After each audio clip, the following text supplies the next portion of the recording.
Hi guys, review pala natin yung ginawa natin ngayon mula Lunes hanggang Biyernes. Ito na po ang ating tinapos. Yan.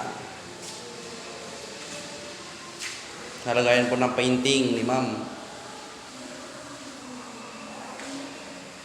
Yan po, lalaki niyan.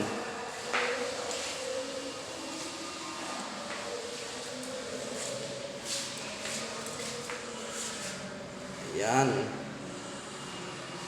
Ganda. So, dito pa po sa kabila.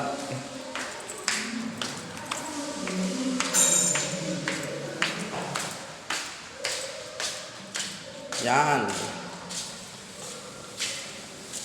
Yan sa kabila, may kaliwa, open shelf lang. Ito, kulang pa ng takip. Bukas ang takip nito.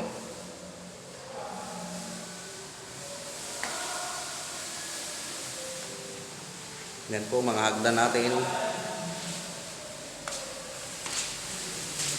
Puro kahoy.